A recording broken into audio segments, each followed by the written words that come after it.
I'm going to regret this, but I'm going to introduce my best man.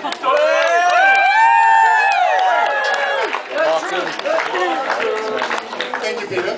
Wow, really? You look slightly worried. Yeah.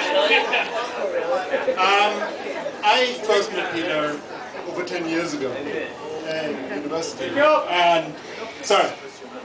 And I have a lot of very amusing university stories to tell you guys.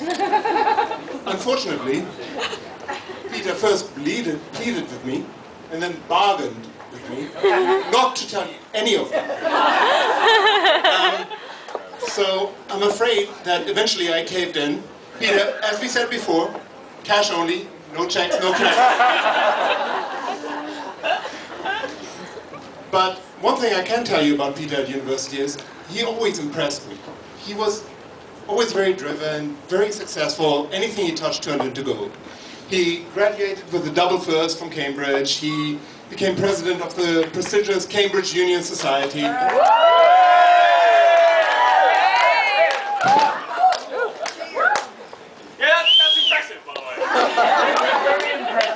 However, the one thing that he wasn't successful at, was relationships.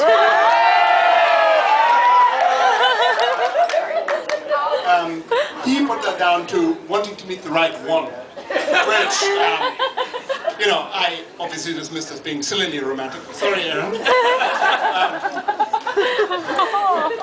But anyway, a few years down the line, it came to the time when he was working for the British Foreign Office, and he was looking for his first assignment abroad. And obviously, having partially grown up in Western Virginia, it was no surprise to anyone that he returned to his familial DC homes. He's working here as the private secretary to the British ambassador. No one's entirely sure what he does. I think he makes the coffee.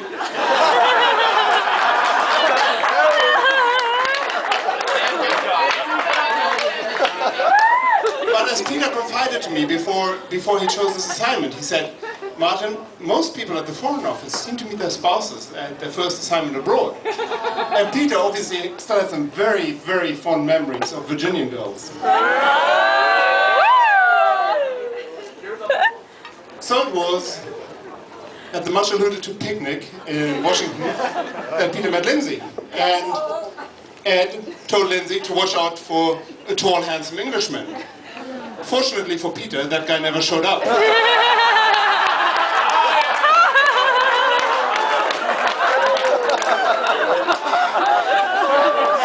And she started talking to Peter instead.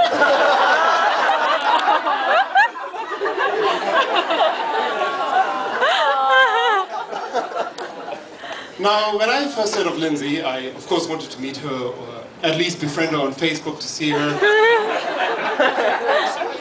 And Peter said to me, no, Martin, I want to do this one right, and I don't want you to mess it up.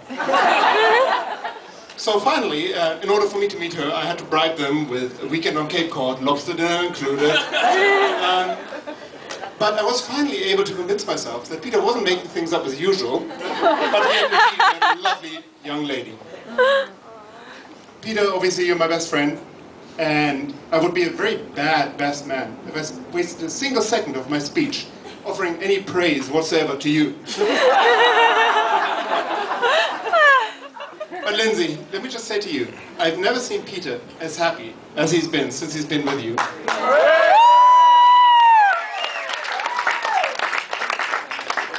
Thank you very much for making my best friend the happiest man. I wish you two all the best for your mutual future. Let me get everyone to raise their glass and a toast to the bride and groom and their future and their happiness.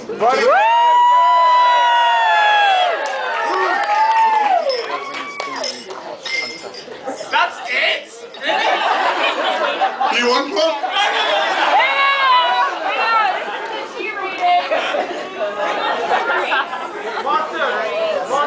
I need to cut out some. It's good.